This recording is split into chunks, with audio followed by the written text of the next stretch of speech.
மாதவிடாய் சுழற்சி பற்றி நம்ம பார்க்க போகிறோம். மாதவிடாய் சுழற்சியில் ஒரு 4 நிலைகள் நம்மகிட்ட இருக்குது. என்னெல்லாம் இருக்கும் அப்படின்னா மாதவிடாய் நிலை, அப்புறம் வந்து கிராஃபியன் பாலிக்கல் நிலை, அடுத்து வந்து 3வது என்ன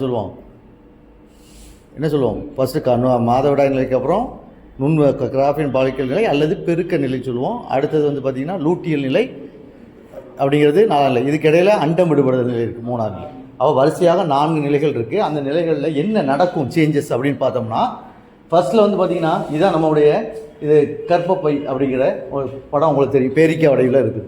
இதில் பார்த்திங்கன்னா உள்ள நமக்கு அந்த கர்ப்பப்பையினுடைய சுவர்கள் 3 அடுக்கால் ஆக்கப்பட்டிருக்கும். தெரியுமில்ல உங்களுக்கு? வெளியடுக்கு, உள்ளடுக்கு, நடு அடுக்கு அப்படின்னு சொல்லுவோம். அப்போ உள்ளடுக்கு தான் நமக்கு ரொம்ப ரொம்ப முக்கியம். என்னென்னா எண்டோமெட்ரியம் சொல்லுவோம் அதுக்கு, சரியா?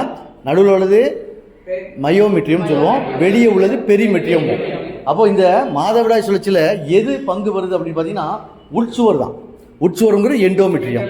அப்போ கர்ப்பப்பையினுடைய உட்சுவர்களில் தான் இந்த மாற்றங்கள் ஏற்பட்டு மாதவிடாய்ங்கிற நம்ம இரத்தப்போக்கு வந்து ஏற்பட்டு வருது தான் நம்ம மாதவிடாய்ன்னு சொல்கிறோம். அப்போ மாதவிடாய் வந்து ஒரு சுழற்சி எப்படி நடக்கும் அப்படின்னு பார்த்தீங்கன்னா 28 நாட்கள், 28 நாட்கள், சில நேரம் 29 நாட்கள் நடக்கும்.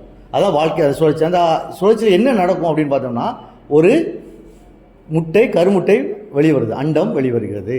ஸோ அந்த அண்டம் வெளிவருவது தான் இந்த மாதவிடாய் சுழற்சியோட முக்கிய இது. அப்போ மாதவிடாய் வந்தாலே அண்டம் வெளிவருகிறது என்று அர்த்தம். அப்போ ஃபஸ்ட்டு என்ன நடக்கும் அப்படின்னா, ஃபஸ்ட்டு முதல் ஸ்டேஜில் என்ன சொல்கிறோம் அப்படின்னா, முதல் நிலை மாதவிடாய் நிலை. எதில் இருக்கும்? 1லேருந்து 4 நாட்கள். அப்போ இந்த எண்டோமெட்ரியமானது என்ன செய்யும்? இதனுடைய உட்சுவர்கள் அப்புறம் இரத்த குழாய்கள் எல்லாம் என்ன செய்யும்? உடைந்து என்ன செய்யும்? நம்முடைய அந்த செர்விக்ஸுங்கிற அந்த இது இனப்பெருக்க பாதை வழியாக ரத்தம் வெளியே வருகிறது. இதைத்தான் நம்ம மாதவிடாய் நிலைங்கிறோம். அப்போ இந்த நேரத்தில் என்ன நடக்கும் அப்படின்னா, ஹார்மோன் சேஞ்சஸ் நடக்கும். ஹார்மோன் சேஞ்சஸ் என்ன நடக்கும் பார்த்தீங்கன்னா, ஃபஸ்ட்டில் ஈஸ்ட்ரோஜன், சரியா, புரோஜெஸ்ட்ரான், இதனுடைய ஹார்மோன்கள் என்ன செக்ரீஷன், அதாவது சுரக்கக்கூடியது குறைகிறது. புரியுதா?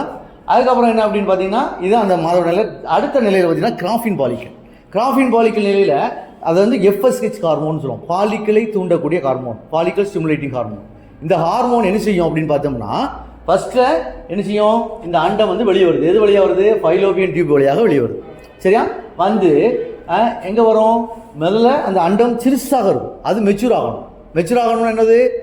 அது வந்து ஓவம் சிறுசாக இருக்க பெருசாகும். அப்போ என்னன்னா, அந்த FSH ஹார்மோன் ஃபாலிக்கல் தோல்களை தூண்டி அந்த அண்டத்தை, இந்த ஓவத்தை சுற்றி என்ன செய்யும்?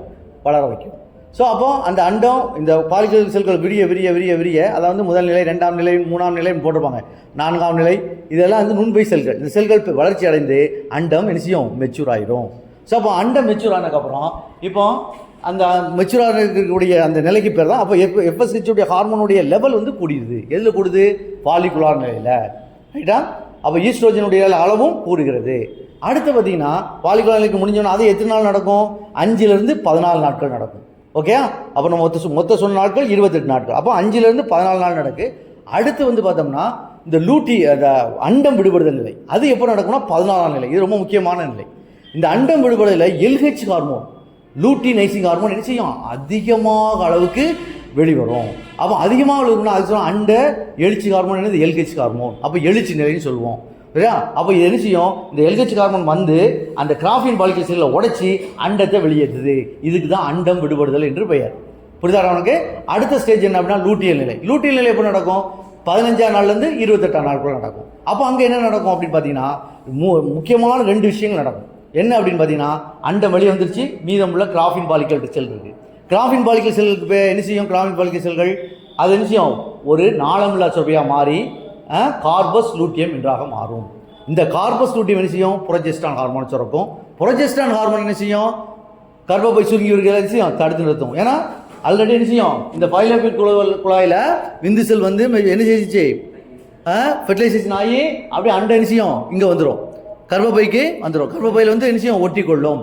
எத்தனை ஸ்டேஜில்? 8வது செல் ஸ்டேஜில் வந்து ஒட்டி கொள்ளும். ஸோ அப்போ அந்த நிலை வந்துச்சுன்னா என்ன செய்யும்? அப்போ உங்க கார்பஸ் லூட்டியம் உடஞ்சிருக்கா, மிச்சம் இருக்கா இல்லையா அந்த அண்ட செல்? அப்போ அந்த கார்பஸ் லூட்டியம் என்ன செய்யும்? புரோஜெஸ்ட்ரான் ஹார்மோன் சுரஞ்சி அந்த புரோஜெஸ்ட்ரான் ஹார்மோனுடைய நிலை அதில் அதிகமாக இருக்குது. அடுத்து என்ன? லாஸ்ட் நிலை என்னென்னா, இந்த சப்போஸ் கருத்தரிக்கா விட்டால் அப்போ என்ன ஆகும்? அந்த அண்ட செல் அழியும், ரைட்டா? அப்போ அண்ட செல் அழிஞ்சிடும், கிராஃபின் பாலிக்கல் செல் அழிஞ்சிடும், எல்லாம் அழிஞ்சு இந்த கார்பஸ் லூட்டியம் ஒரு வடுவாக மாறும். அதுக்கு பேர் கார்பஸ் அல்பிகன்ஸ் என்று பெயர். புரிஞ்சுச்சா? இதுதான் மாதவிடாய் சுழற்சி ஷார்ட் ஃபார்மில் படிக்கக்கூடியது. 4 ஸ்டேஜ், 4 ஸ்டேஜில் என்னென்ன இருக்குது அப்படிங்கிறத பார்த்தா போதும். என்ன நிலை, முதல் நிலை எத்தனை நாள் நடக்கு, என்ன சேஞ்சஸ் நடக்கு, அப்புறம் அடுத்த நிலை என்ன நிலை, கிராஃபின் நிலை, அடுத்த நிலை என்ன செய்ய அண்டம் விடுபடுதல் நிலை, அடுத்த நிலை லூட்டியல் நிலை. இந்த 4 நிலையும் போட்டு நாட்களை போட்டு இந்த ஹார்மோன் சேஞ்சஸ் இப்படி நடக்கு. கடைசி எழுதும்போது கார்பஸ் லூட்டியம், கார்பஸ் ஆல்பிகன்ஸ் இதை போட்டு எழுதிட்டா நமக்கு என்ன செய்யும், 5 மார்க்கு கிளியராக கிடச்சிரும். ஓகே, அப்போ இதை வந்து நீங்கள் என்ன செய்யணும், இந்த மாதவிடாய் சுழற்சி கேட்டாங்கன்னா உங்களுக்கு இந்த படம் மனது ஏன் வரணும், எந்த இடத்துல நடக்கு, எண்டோமெட்ரியம்ங்கிற வார்த்தை ஏன் வரணும், இதெல்லாம் 4 ஹெட்டிங் ஏன் வரணும், ஹார்மோன்ஸ் ஏன் வரணும், அவ்வளோதான். நல்லா படித்து என்ன செய்யுங்க, நல்லா இது பண்ணி எழுதுங்க. Okay, all the best.